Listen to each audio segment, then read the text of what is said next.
Okay, greetings to you all. My name is Philip Bekwa. Actually, I'm not for the session as the panel. I'm only going to come after the panel. I'm only going to talk about a few gifts that I'm going to give to people that are going to sign up onto our platform, Investor Hosting Center. I think I shared some few QR codes, of which one is going to be put up on the screen.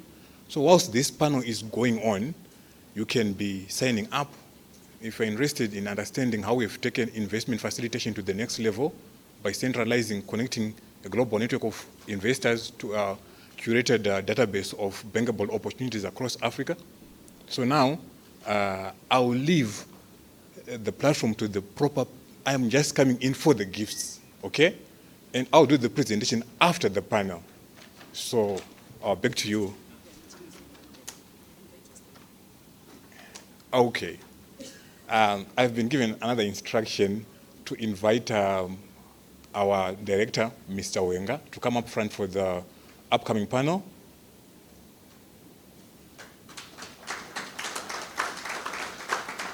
Oh, I forgot to say, please may you give him a round of applause, another one.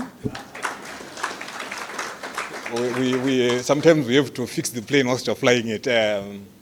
What do I say next, Candice?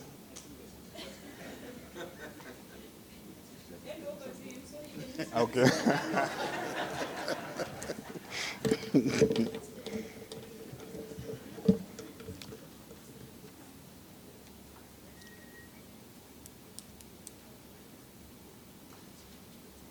Candice, inviting the guests. I invite them. Thank you. Let me invite the guest. Mr. T. Edenere, Sharpe Investments Fund. Mr. Ken Sharpe, Westprop Holdings. Give them a round of applause as they go up.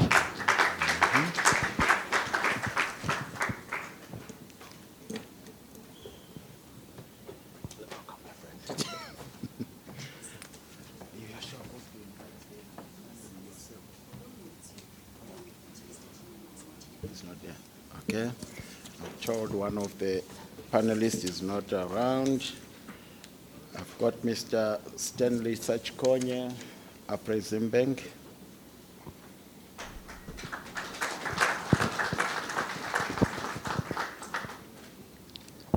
I've got Mr. Warner Trilov from Afro Chamber, Brazil. Mr. Trilov. Welcome, sir. I've got a switch one off. Okay. Thank you. I thought we were going to invite them for me.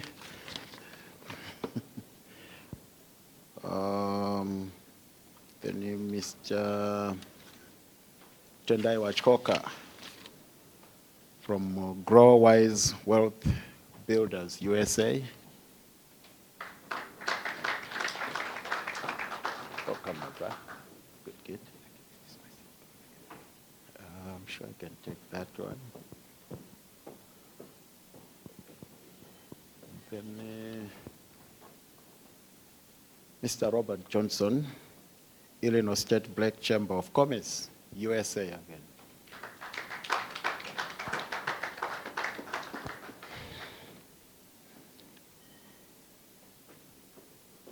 Welcome, sir. Thank you. You can check this. Wow. This is a heavy-duty panel.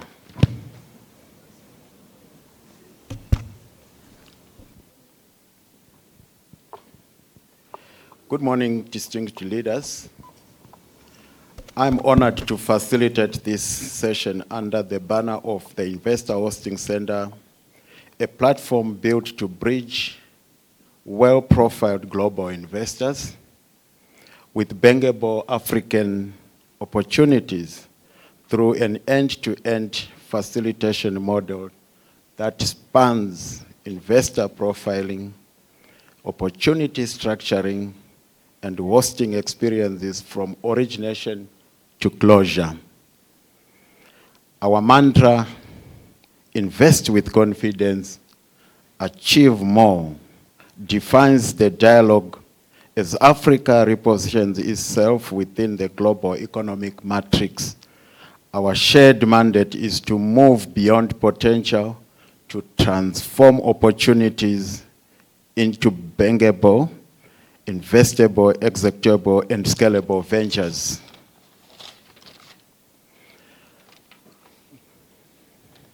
The theme, turning the continent's potential into bankable opportunities, is what we are going to focus on. Potential is not capital. Potential is just a debt you owe the future.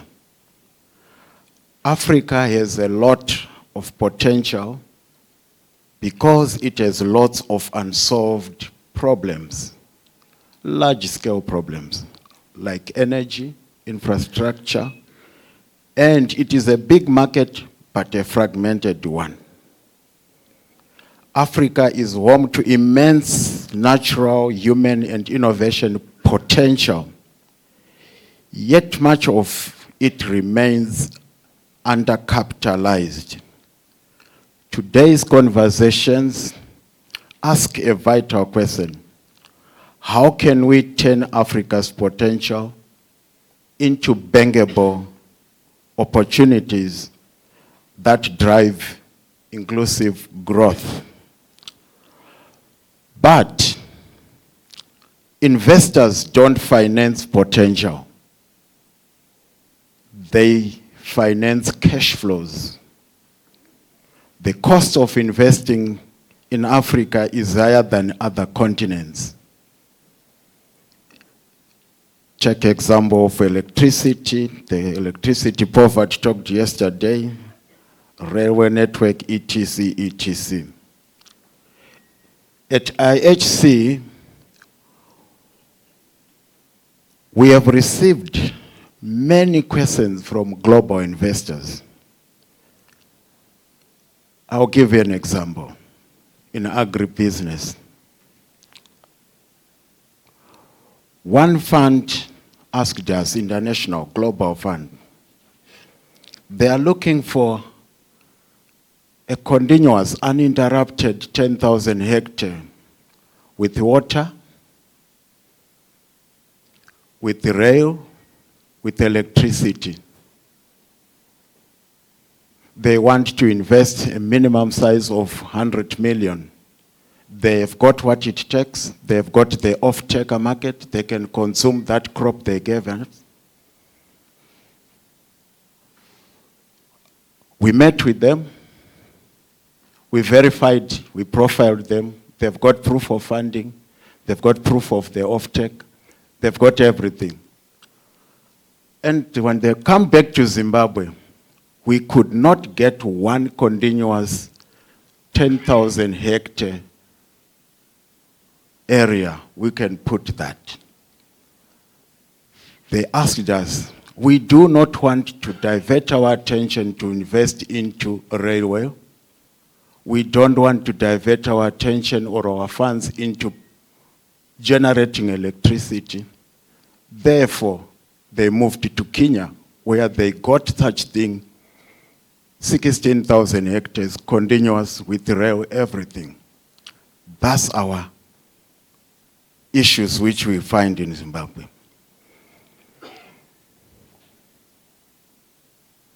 To all of us, what makes something bankable on this continent? In your perspective, what does turning Africa's potential into bankable opportunities mean for your institution? Where do you see the strongest growth franchise emerging today? That's a question which we are giving everyone before I take my specific question to the panelists. I have divided our panelists into 3 categories. The first is local or national, which will be Mutapa Fund. Then the next one is regional. Oh, before I go, it's Mutapa Fund and our billionaire BRICS. They will attend to the national or the local questions which I will raise. Then the regional, I've dedicated my questions to Afreximbank. Mr. Sachikonye will attend to that. And then our transnational or global, it has got 3. Okay, thank you. Let me come to Mutapa.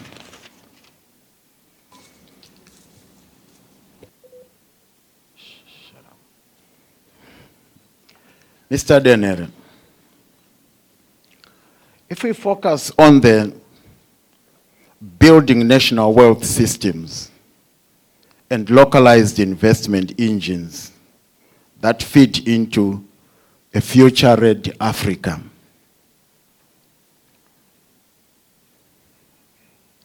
Zimbabwe is recalibrating its economic future through sovereign wealth investments.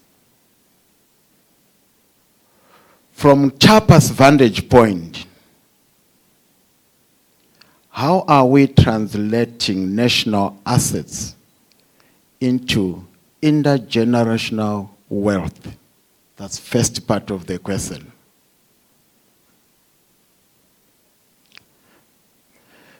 The second part of the question, as Zimbabwe's sovereign wealth fund, Mutapa balances commercial returns with developmental priorities. How do you identify and structure investment that deliver both? Thank you.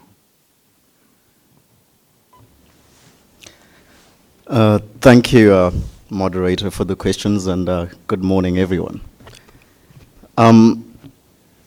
Speaking as, obviously, Mutapa Investment Fund, where our core mandate as a sovereign wealth fund is definitely intergenerational. We're supposed to have a long-term investment horizon. So by default, it's looking to stimulate productivity in terms of broad-based GDP contribution of the assets under our portfolio. But I'll probably just take it back to where specifically Mutapa is. Initially, when it was formed in 2014, the idea was it was an investment-based fund where fiscal surpluses would be invested into, whether it's equity or debt type instruments into the market.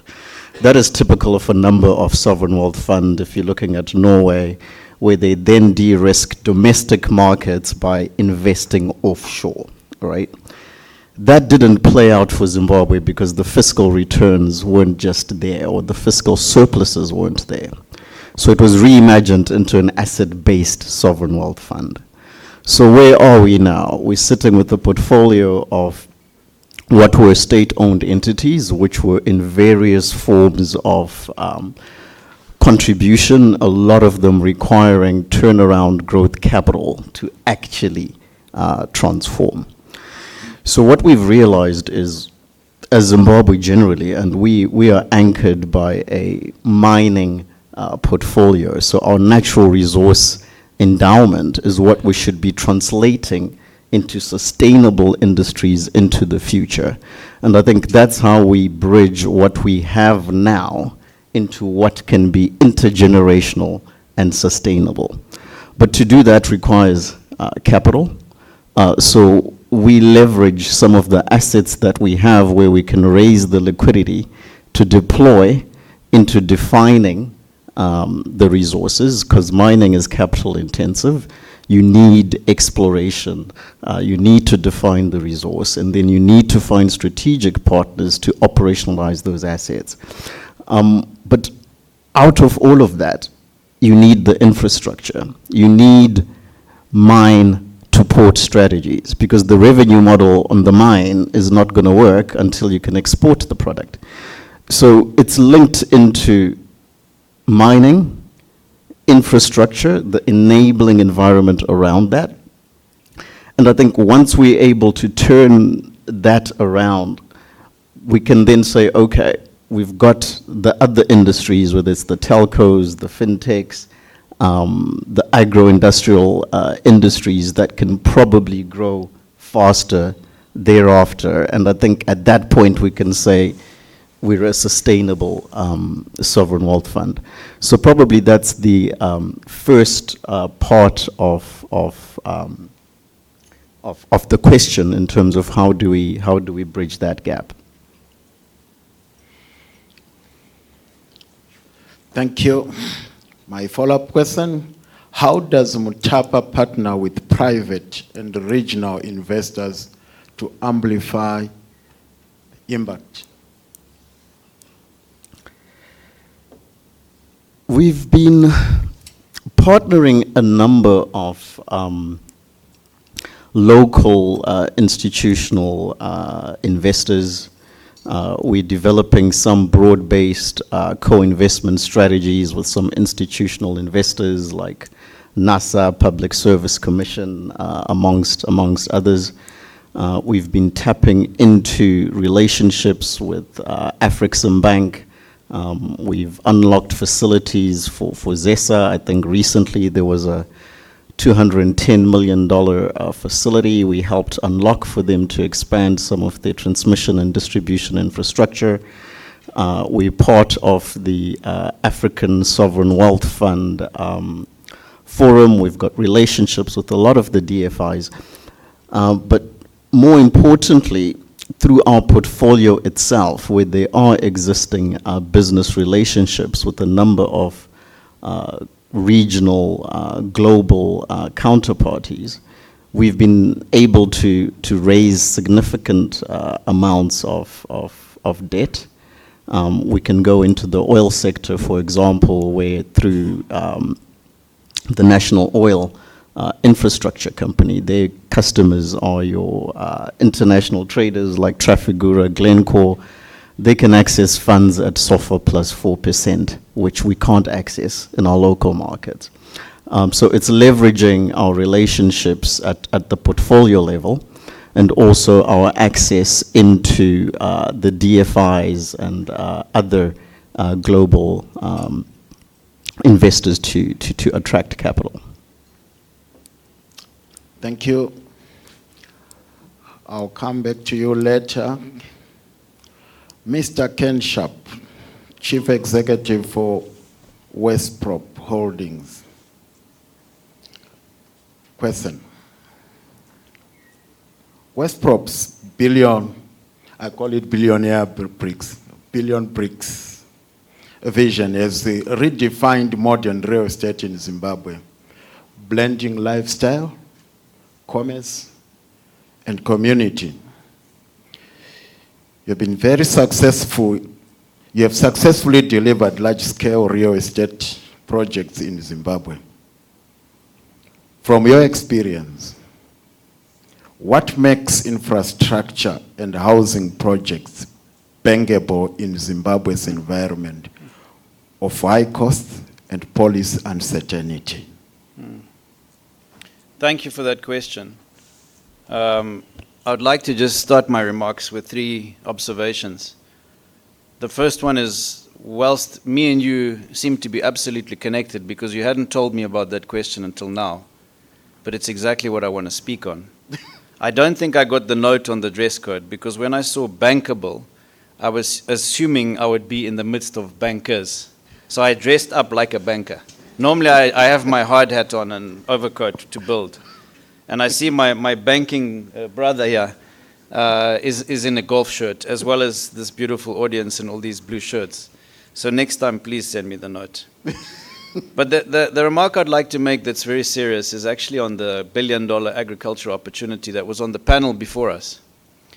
Because I believe that $1 billion is a significant amount of money, anywhere you are in the world.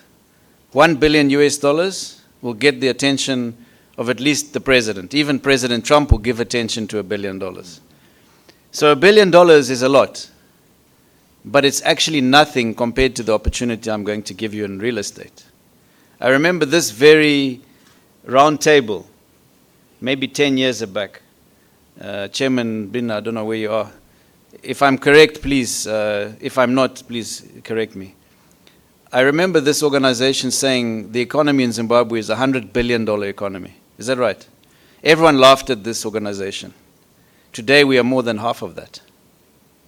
100 billion is not where Zimbabwe needs to go. And the question we need to ask is not the question of the next generation, because I fully endorse Mutapa's philosophy as a company, Westprop. Our business is about the next generation.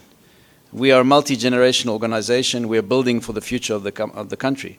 In fact, our billion brick vision is premised on the fact that by 2050 we'll realize value of real estate just as one company of between 30 and 50 billion US dollars. That has a major macroeconomic effect on the whole country. So we are investing in tomorrow's generation. But I don't want to talk about that because it's too long to wait. And unlike our big brothers at Mutapa, with all respect to Ernest, who's in charge of the investments, and Doc John there, I think it's a huge animal running the country's resources. It's too big for me. In our sector, real estate, we are focused just on one thing, the billion bricks. And that makes our life a lot easier. But what we've realized at Westprop, and by the way, my brother chairing this panel, thank you so much for the comment of billionaire bricks. It's the first time I've heard the term, but I will use it, I will claim it. Because it's not only about a billion bricks, it's about the value that those billion bricks give. And this topic today is about unlocking those bankable opportunities. The value of a billion bricks, a brick is about 14 cents, by the way. Our bricks, our cement bricks, clay bricks, 12 cents. So between 120, 140 million US dollars, you could say that's the cost of bricks, which are all locally available in Zimbabwe. Cement would be a next component in the brick mix because you have to use mortar. And once you have bricks and mortar, you can put up a house. You can even plaster it. You need a roof. It could be a cement roof, but typically it will be a tiled roof. You need some timber, and you need a bit of paint, and then you've got a house. So it's not a difficult thing. But the value that 140 million US dollars brings in today's economy is 5 billion. So 140 million US dollars of bricks creates 5 billion US dollars of property, almost 50 times. And in the economy of 2050, we're talking of 30 to 50 billion because of the value equation, price increases, inflation, and so on and so forth.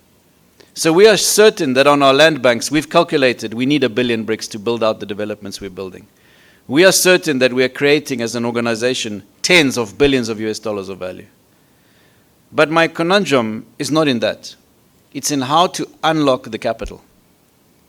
And recently I was reading a book by Bernardo de Soto, The Mystery of Capital. And it's a very interesting book. He wrote it a long time ago. It was revised in 2000. But it talks about the relevance today of our marketplace, especially in Zimbabwe. It applies to the whole continent, by the way. But he's saying that the assets, particularly the real estate assets owned by the poor in the world in 2000 was 9.5 trillion US dollars. In today's value, it's between 20 and 25 trillion US dollars. If that value of capital could be unlocked, in fact, if only 10% of that value, or even 5%, let's take a trillion US dollars, 5% of the current value of real estate. If you could unlock 5% of that value, 1 trillion US dollars, just the return on that at 10% a year creates $100 billion a year. That is the required amount of money to eradicate poverty from this continent entirely, forever. That means that the poor that we think of being poor actually hold the assets to make themselves unpoor, to remove them from poverty. So what is the problem we have? You see, even the value of the savings they estimated in the world today is about 55 times the size of all foreign aid received since 1945. Let me say that again. Since 1945 to date, the total value of foreign aid received in the world is 55 times less than the assets of the poor. Aye. It's mind-boggling. Let's turn the page to Zimbabwe because you wanted us to talk about local. In Zimbabwe today, we have 1 million homes, residential homes, that are titled. I'm not talking of illegal structures. We have another 3 million homes that are unregularized, that are in the process of getting regularized and titled issued. Let's take the titled properties, 1 million. At $100,000 per home, that is 100 billion US dollars. Where's the problem? The problem is our mind to start with, because we're not looking in the place where the money is. We're looking elsewhere, outside. We're trying to bring in foreign capital. FDI is great. The DFIs have to come back. There needs to be regularization with World Bank and the arrears. All those things must happen. But in the meantime, the money is right here. And it's not in resources that take decades to unlock. And unfortunately, when there's an investment in agriculture or in mining, it only goes into that sector. It doesn't filter down the whole economy. But with mortgages, in America, for example, they've proven that in America, the single most important thing in funding a new business is a mortgage on that entrepreneur's home. Because if I own a business, let's say I'm in Kuwadzana, and I have a $40,000 house. If I have a business that needs $20,000 capital, which is 50% value of my house, today I cannot access that mortgage. But if I could access that mortgage and get $20,000, even at 20% interest a year, which is very high, I know I will make enough profit every month to repay the mortgage, to service the loan, and to have enough working capital in my business that I can be productive and make a profit. When you multiply that into the economy, for every dollar of mortgages, we produce $3 of economic activity. And my surmise is on a $100 billion asset today, we should have at least 20% mortgages. It's very low, in fact. The world average is 50 to 60% of the property market. In fact, Switzerland, Europe's most expensive and most developed, I would say, economy, the wealthiest country in Europe, Switzerland, $1 trillion GDP, has $1.5 trillion of mortgages, 150% of their GDP. And in Africa, we're talking of, give us 20% of the home market, or 30 or 40% of GDP. It's 20 billion. Either way you cut it up, it's 20 billion in Zimbabwe. That 20 billion creates 60 billion GDP within a few years. So the question is, how do we unlock capital? And in the words of De Soto, he says the major stumbling block that keeps the rest of the world from benefiting from capitalism is its inability to produce capital. Capital is the force that raises the productivity of labor and creates the wealth of nations. It's the lifeblood of the capitalist system. The creation of securities like mortgage-backed funds that can be discounted and sold in secondary markets. Today at Westprop, we have a mortgage book that is bigger than any banks in Zimbabwe. It is almost 30 million US dollars. But I cannot go to any single financial institution in Zimbabwe and discount that book to relieve the cash that I can access from my own book. So I'm going to continue growing to the book, 100 million, 200 million. That I'm not a bank, but I have no option. Because at the moment, we've not found a way of giving long-term tenure to the USD, which is another topic. We'll talk about that tomorrow. But this representational process, the West injects life into assets and makes them generate the capital needed. You see, we need to understand that the only way we can unlock bankable value is by unlocking the vast amount of unused capital and assets we have in Zimbabwe and Africa today. We must learn how to unlock that capital from the vast trillions of dollars that we're sitting on, and then we'll solve our problems. Thank you very much. Thank you. Still on you. You have really brought up a very important subject for equity release on property as a source of capital. In your own opinion, what are the limitations? Why can't we release that equity? What is stopping Zimbabwe utilizing that capacity held in properties? I think there are two things. The first is policy inconsistency. We have to recognize the fact that the 1 million properties that I've talked about is only a quarter of the total properties in Zimbabwe. There are 3 million currently that don't have title deeds. We need to see that there's a conducive system, a framework that government creates, from the left hand to the right, to the far right hand. A holistic ecosystem where our focus is on how do we unlock value. It doesn't only apply to urban land, by the way. It also applies to farmland. And we've heard of the recent titles that have been promoted by government. I've not yet seen the practicality of how it's going to work.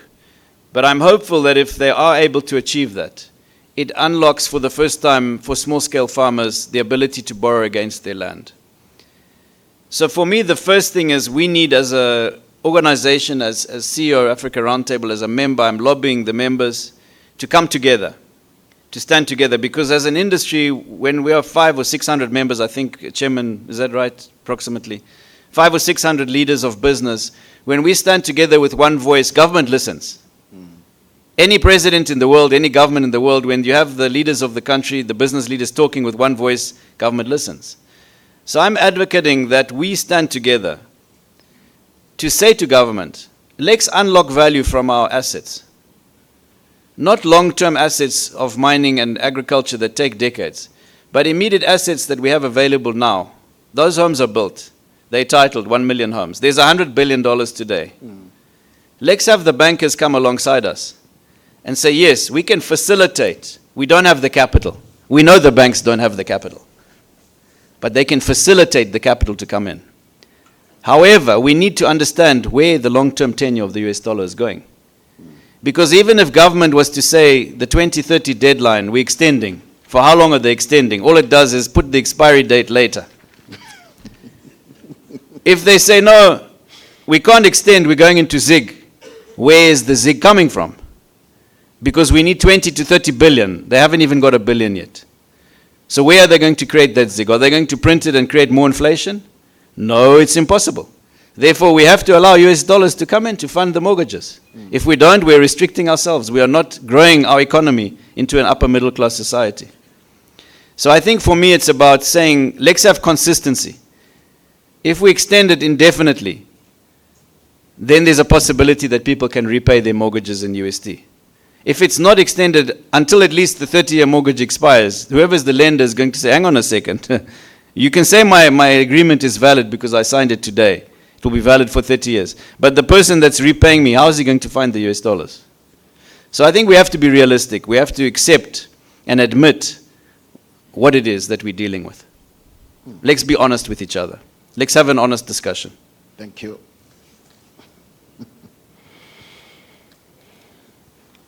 Let me move to the regional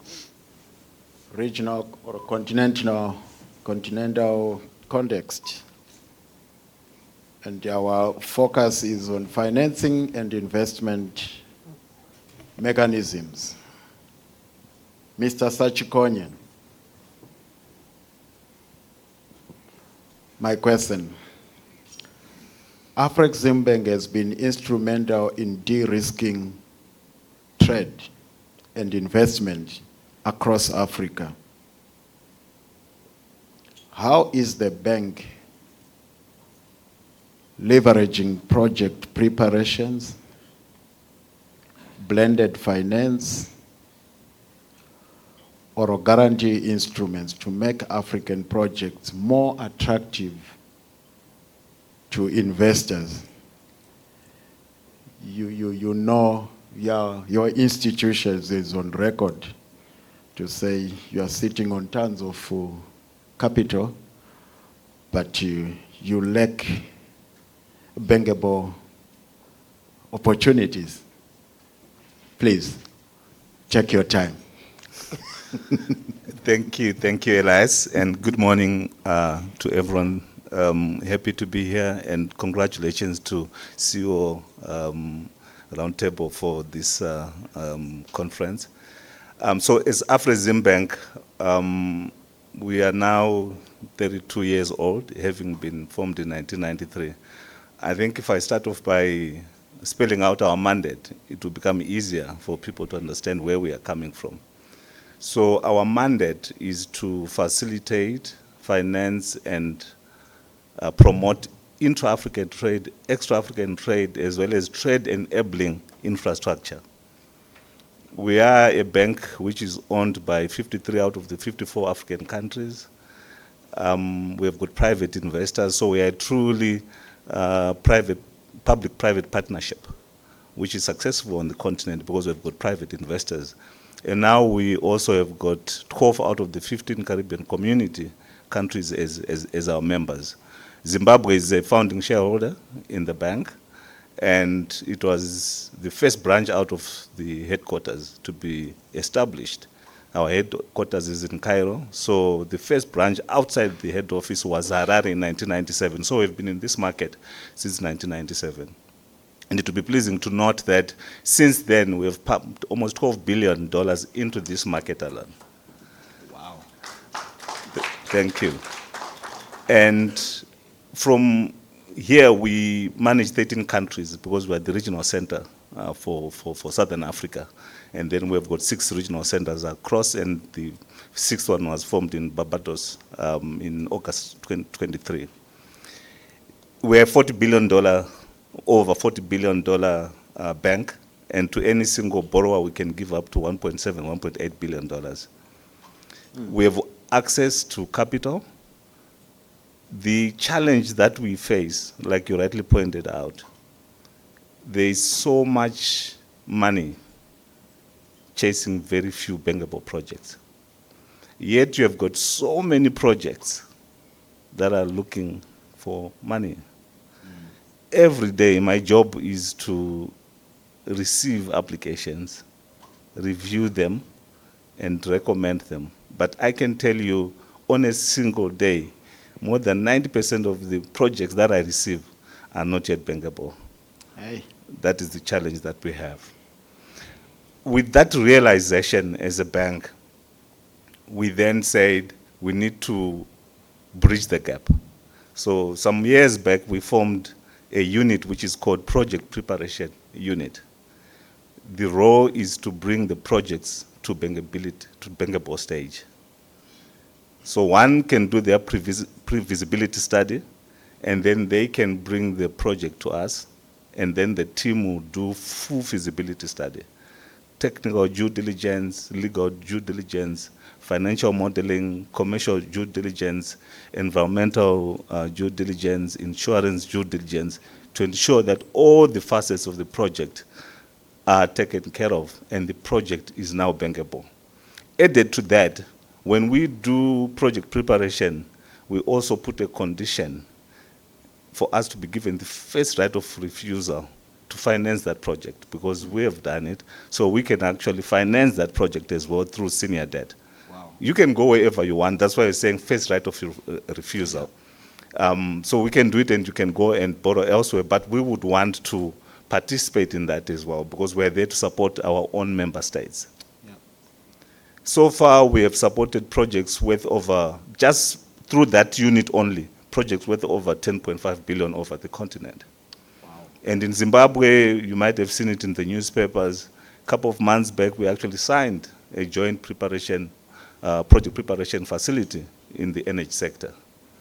Because of that realization that we need to bring the projects, we need to close the energy gap in Africa and in Zimbabwe as well. So we're actually working on that. It is estimated, Elias, that by the Global Impact Investment Network, that there's about $1.2 trillion out there from impact investors that is looking for a home. And the challenge that they have is sometimes lack of trust. Earlier on, there was a discussion of trust.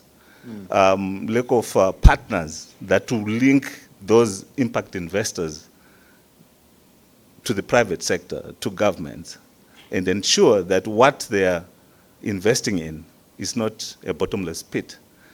Their money will come back. Every investor wants to get their money back. And this is in the form of multilateral development banks. We have got rich families, foundations, trust. You have got the institutional investors, your pension funds, your insurance companies, sovereign wealth funds around the world. The funds are there. They're looking for a home. But what they need are credible partners. And I'm happy to advise that as a bank, we've built that reputation on the continent as a reputable partner, and as well as our convening power. And we work with other multilateral development banks around the world. And we've got lines from some of these countries like India, China, Japan, and we're even raising bonds. We even raised a panda bond in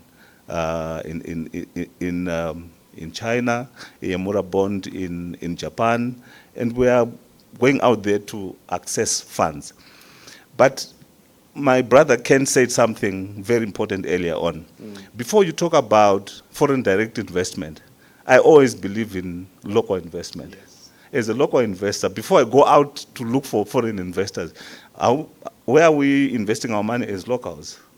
So we need to attract local investment. It is estimated that over 30% of Africa's financial resources are held offshore. What pains us is that money comes back to Africa. We go out there as Afro-Zimbabwe to raise money, and we are giving those African resources back into the continent. Yeah. When they take their money, when we send their money out there, they take it and give us, take it for a song. But when we want that money back to invest, they say Africa is risky. But these are our resources, that's where the money goes. Right? And it is estimated that we lose, as Africa, over $14 billion per annum in tax revenue because we are keeping our funds offshore. So what we did as a bank is we then started with central banks. We called it Central Deposit Scheme, CENDEP. What we say to central banks is, central banks, why are you keeping your funds offshore? Those $1 billion that you're keeping offshore, keep them with us on the continent. Then we can deploy them into the continent at reasonable interest rates. Because when I go out there, it's expensive. They say Africa is risky, yet they're depending on our resources. So that has been successful, but we still need to do more. To date, we have raised more than $44 billion out of that initiative. Thank you. And in Zimbabwe, we do have quite a number of, so we then extended it to private companies and banks. So we do have banks in Zimbabwe today that are investing with us. The beauty is you go out there, they give you 2%, but we'll give you double that. Okay. You get a better return, and the money is on the continent, and then that money is deployed into the continent. It's estimated between 250 billion, 500 billion of African financial resources is offshore. Let's keep the money on the continent and develop our own continent. And then you spoke about de-risking. So we do have a preferred creditor status in our member states. So a country has to ratify our agreement through an act of parliament, and then we are given preferred creditor status. Using that preferred creditor status, we can then guarantee people that want to invest in the continent, but they think it's too risky. So we then come in and then guarantee. Yes, as Zimbabwe is a founding shareholder, so we've got preferred creditor status, so we can actually issue guarantees to risk wrap some of the projects, some of the investors coming onto the continent. So we do that quite a lot, and we've done in a number of countries on the continent, including Zimbabwe. Yes, thank you, Mr. Sachkon. I'm holding back some of my questions, but I was enjoying the discussion. Can I move on to transnational or global context, where we are now focusing on positioning Africa within the global investments architecture, connecting capital, culture, and confidence. Mr. Wena Tilov, Senior Representative of Africa, Afro Chamber, Brazil. My question. From a Latin American perspective, why Zimbabwe? And why now? How is the Afro Chamber Brazil working to connect the Southern Hemisphere economies through trade, investment, and innovation corridors? what unique advantages does Africa present to global investors, in your view? Good morning, everybody, and thank you for the opportunity again. Excellent question. And a bit of history, I think, before I go into answering that. As Afro Chamber, I had the pleasure and the honor of visiting more than 16 African countries in the last year and a half. From the northeast, Senegal, Ivory Coast to the northwest, Kenya, Tanzania, Zambia, South Africa, Mozambique, etc. And that together with the Brazilian government and some Brazilian business people. Africa for many, many years was always the potential, the continent. There was opportunity. China saw that before, and China brought capital, but no knowledge transfer. They invested, they brought their development and their assistance, but from there took out the results again afterwards. The other countries were looking at Africa for many, many years as well. But now for the last 2, 3, 4 years, people are putting their money where their mouth is. So if you only look at recent developments, the Qatari family fund that invested $103 billion in 6 African countries. The Ghana 24-hour economy project, where the African Development Bank signed the LOU or LOI for $4 billion investment. The Brazilian and Nigerian agreement with the Green Initiative, with also, I think, $2 billion being invested, 10,000 tractors, 50,000 implements being sent through. The potential is now being turned into reality. But from the conversation that we had before as well, and to the conversation now, together with those funds, you need governance. The money just doesn't go and magically turns into results or commodities. There needs to be governance and there needs to be security in policies, in implication of those funds. As my colleague mentioned earlier, there's a lot of projects and there's a lot of capital. But if there's no governance, if there's no offtake, it doesn't help. I had a conversation with the Agricultural Bank in Nigeria, where there's a reasonably large project. And his first question, the CEO of the bank, was, the project looks amazing, but where's the offtake? It doesn't help you produce something amazing, but there's no sale afterwards.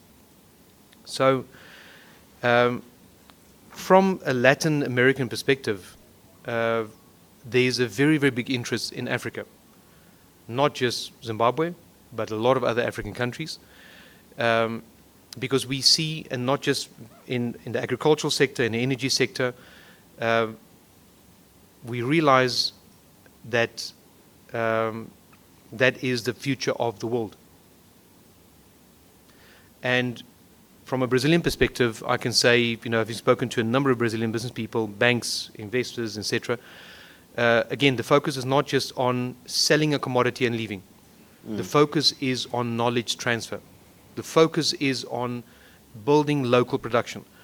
I'm going to give a couple of examples of that. JBS, one of the biggest Brazilian producers of meat, is investing, I think, about $2.5 billion in Nigeria to build 6 factories. I think 3 meat, 2 poultry, and 1 pork. So that's not just selling the commodity. It's actually going and creating local production. There's examples of a Brazilian farmer that created a corporation called Fertile Africa. They've bought, I think they're roughly about 2 million hectares already across Africa, where they are producing locally in Africa in order to supply the local demand. So there's examples of where investors and companies are coming over, and again, not just looking at where they can take something and leave, but where they can leave a mark and help build locally. So that's what we've seen over the last couple of years, and I think that is going to be increase going forward. Again, across Africa. Thank you. I'm not going to check the next question with you in the interest of time. Mr. Tendai Wachhoka, Growwise Wealth Builders, USA. We are talking about entrepreneurship and wealth creation.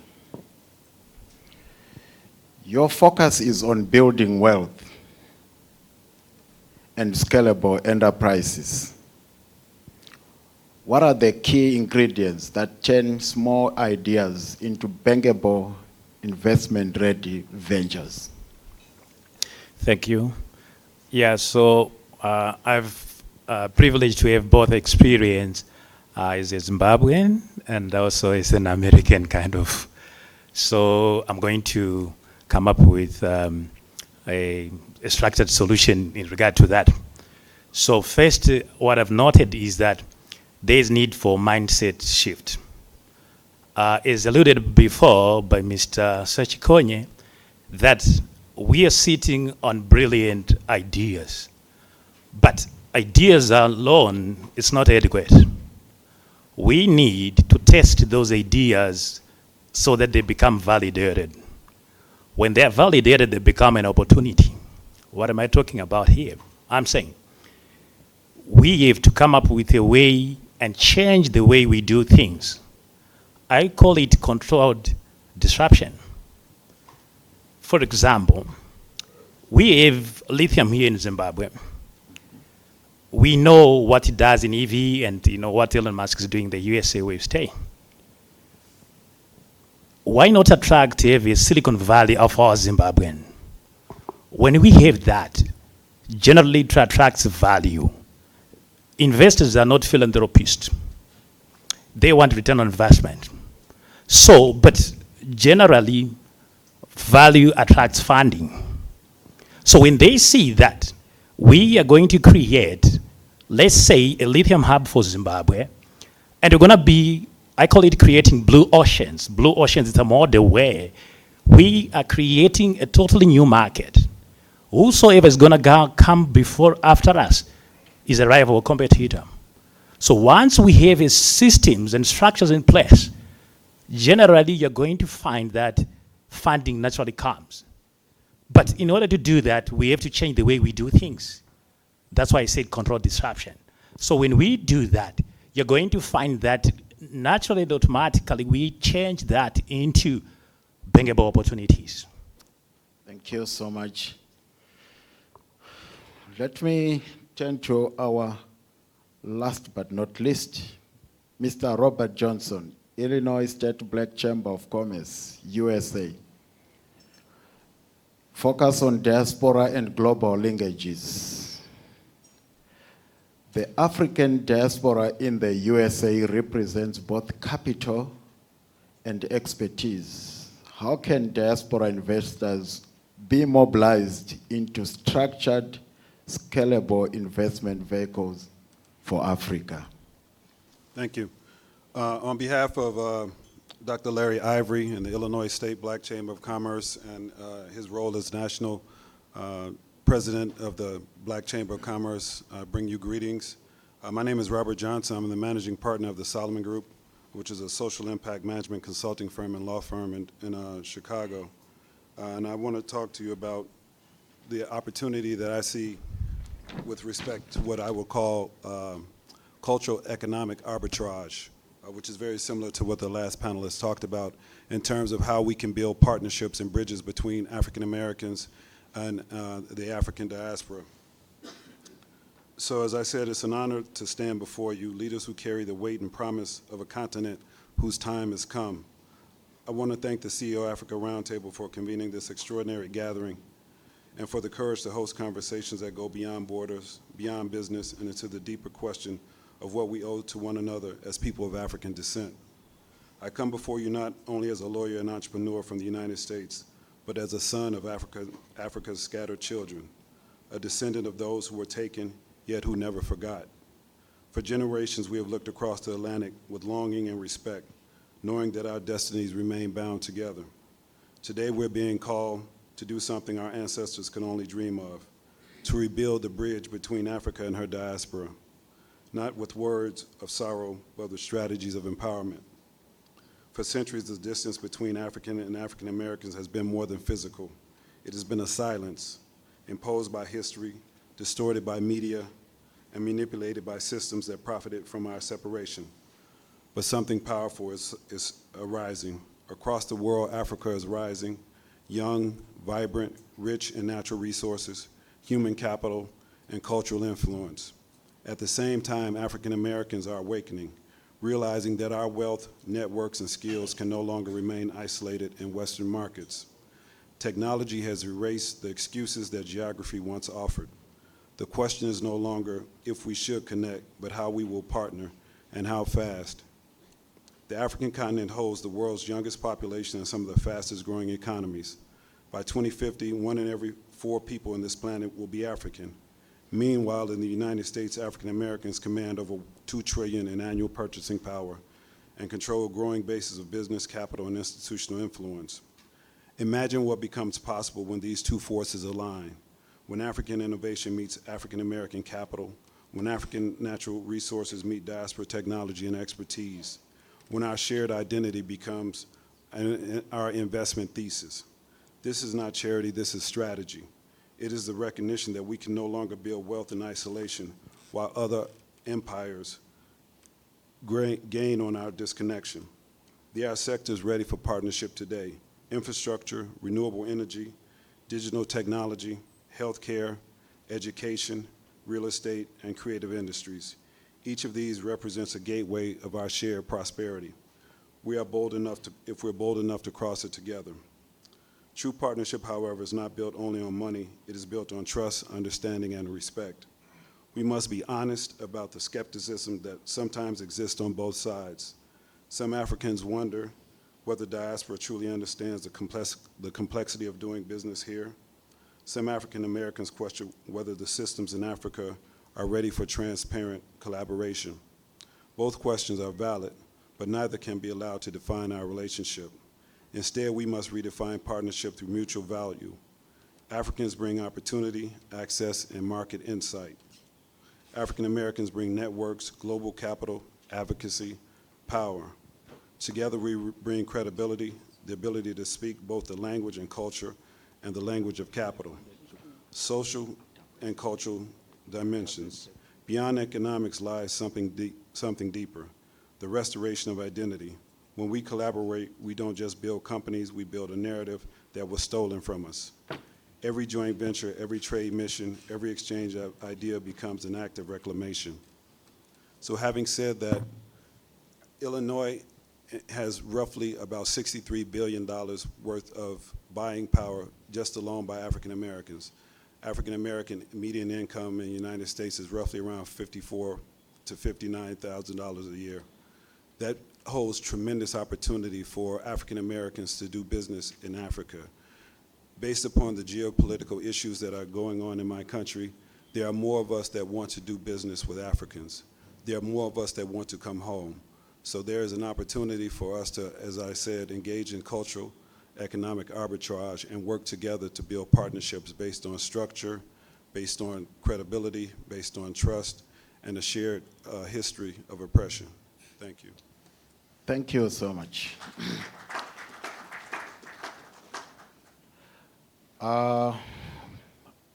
Let me open the floor for questions. I'm skipping a number of things. So if I can go through. At the front, you can go ahead, Professor. Okay, thank you very much.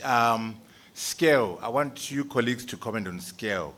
Scale is very important when you say bankability, when you say return on investment, when you say opportunity, when you say financial viability. Scale is a major driver. What do I mean? We need to think regional, SADC, regional, ECOWAS, regional, East African community, but most importantly, the African continent. Why don't we push regional projects?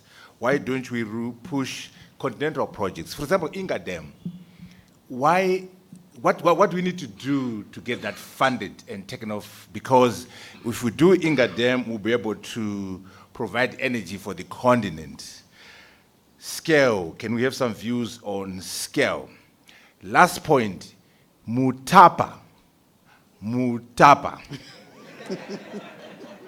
I want to ban a phrase in your language. I want to ban a phrase in this country. I want to ban a phrase in the continent. What is that phrase? Mine to port strategy. Mine to port strategy. Why do you want to do that? We want mine to factory strategy, then to port. Never, ever again should I hear the phrase in Africa, mine to port strategy. We don't want it.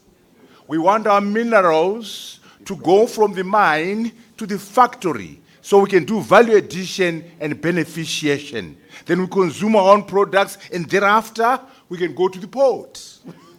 Mine to port strategy is banned.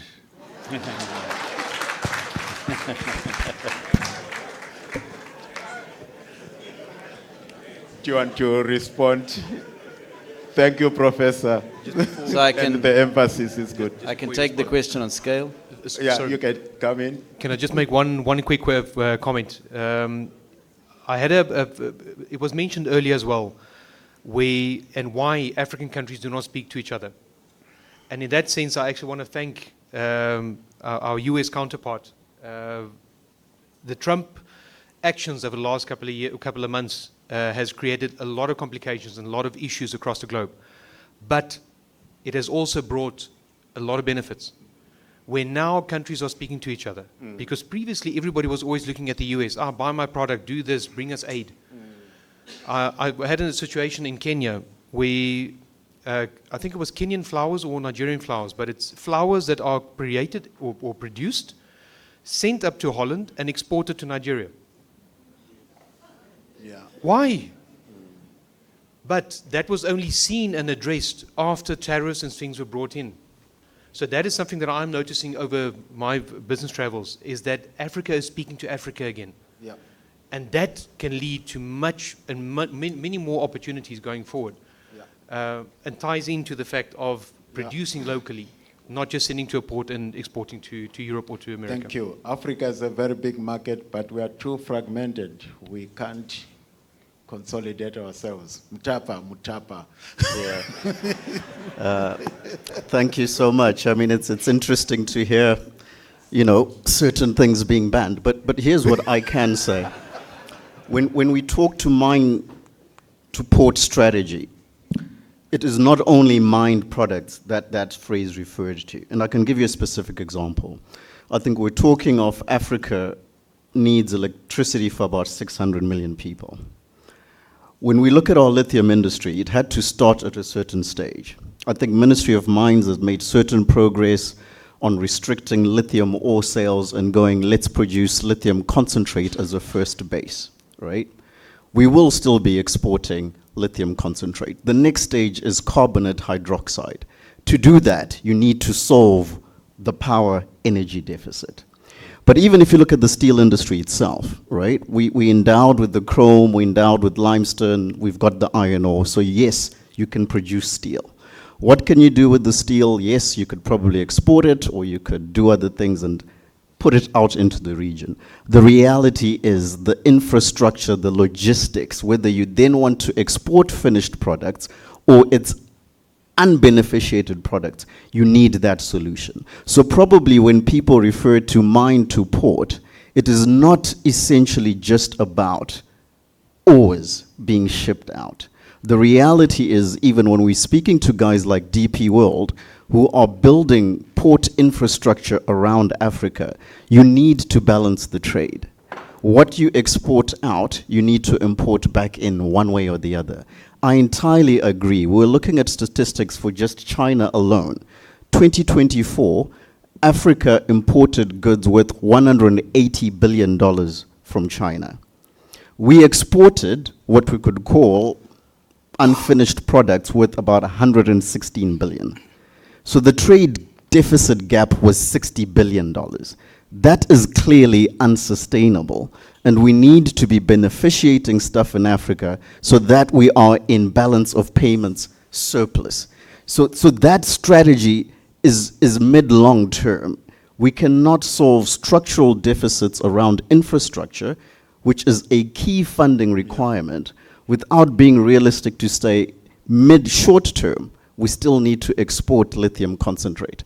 Now, how do you export the lithium concentrate without the logistics infrastructure? So that's the conundrum, and the reality is, if we ban it, as we're suggesting, we don't have the power to produce the carbonate and the hydroxide. So what becomes the solution? So I think it needs to be a balanced conversation of a gradual phase out to reach the beneficiation that allows us to be exporting finished products and compete with developed countries that already have the technologies. Thank you. Thank you. So let me lead on from there where my brother Ernest was, and that is that timing is everything. The Bible says there's a time and season for everything, Professor Mutombara.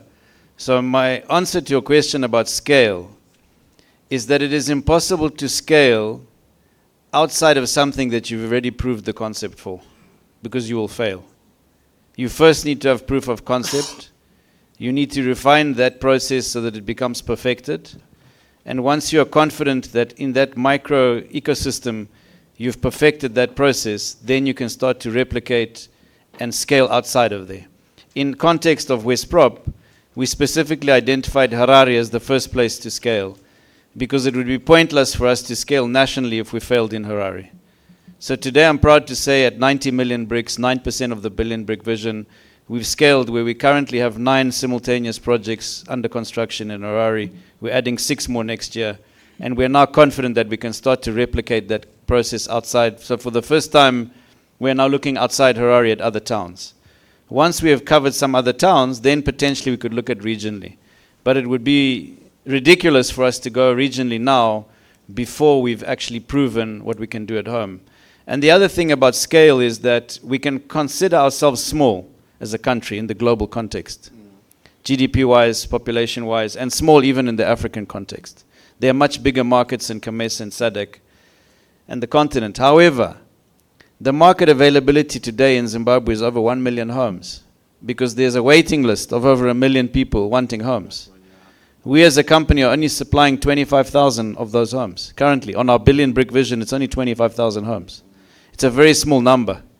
So there's no point in us to scale outside of the country when we haven't met the demand inside the country. Thank you, Mr. Sharpe. You wanted to add something just quickly and wrapping up? Yeah, okay. Yeah. No, I wanted to address the question on scale. I think earlier on I spoke about, or did I? Lack of intra-African trade is due to 3 major reasons. One is lack of capital, which I've spoken about. The other one is lack of access to information. The other one is poor infrastructure. What are we doing as a bank? In terms of infrastructure, when you look at the infrastructure that we have, the masters of yesteryears put infrastructure that promotes pit to port, which is a dirty word now, Professor. I agree with you, pit to port. Maybe mine is different because maybe you would have beneficiated, but pit to port is really a dirty word on the continent.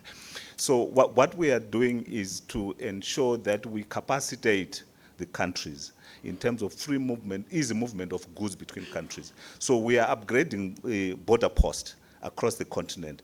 Closer home, we co-finance by border post. We upgraded, I'm sure, I hope we're enjoying crossing into South Africa. And we are also looking at other border posts around.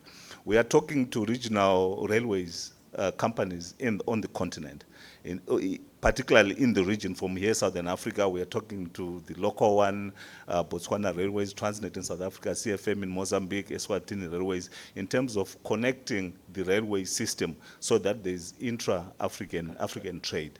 And then we also have got what we call, lastly, the Africa Transit Guarantee. When you move from one border to another, you need a customs bond. Now, Cape to Cairo, how many borders are you going to cross? Not even to Cairo, from South Africa to DRC. So we now have got a one bond that we introduced. Through that one bond, you can cross all the borders using one bond. That's into the different countries, just through one bond. And we work with local tax authorities and local insurance companies to ensure that there's free movement, easy movement of goods across the continent. Thank you. Thank you. Hey, you didn't do justice for time. This was a very important discussion. Maybe we'll continue. Indeed, but remember that the conversations start on stage and continue as the days go by, so it's not to worry at all. With that, I don't have time to do the closing remarks. Please go ahead. Okay, thank you. as we get into presentation of the IHC platform, which will be done at a later stage, our dialogue today has reaffirmed one truth: Africa's potential is no longer a distant dream. It's a bankable reality waiting for structured collaboration. At the Investor Hosting Center, our commitment is to bridge investors with opportunities that are verified, profiled, and supported by end-to-end facilitation from due diligence to execution. The future-ready Africa we envision is one where investment is not just an act of confidence, it's a journey of achieving. Together, let's build the bridge, let's invest with confidence and achieve more. Thank you. Thank you, Mr. Wenga. Please, may I ask you to take center stage? Mr. Sharpe, not in a hurry, please. Mr. Wenga, please, can I ask you to take center stage? Mr. Wachkoka, we'll start with you. Please, may you come forward and accept your token of appreciation. Please give him a round of applause. Thank you for the insights that you have been adding to our panel. Please, can I have you guys in the center? Please give them a round of applause. Thank you. You may exit the stage. Mr. Sachikonya, please, could you come forward? Please give him a round of applause as he comes through.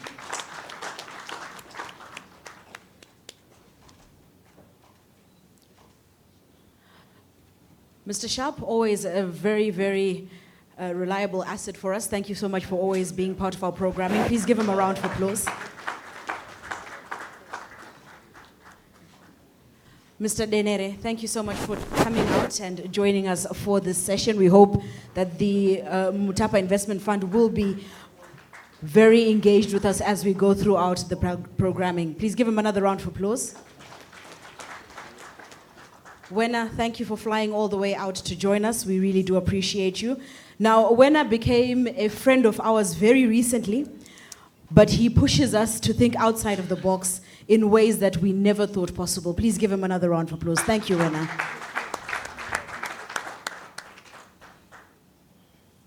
What happened there? Is that money? Oh, okay. Robert, thank you for flying out as well and representing the Illinois Black Chamber of Commerce. You are also very good friends of the Roundtable. Please, may I have you in the center for good pictures? Please give them a round of applause. And the bag, please must reflect CEO Africa Roundtable when you go to Illinois. All right, please give them a round of applause. Thank you so much, Mr. Wenga. Philip, I will hand over to you for a quick presentation of the IHC system and how it works. You do have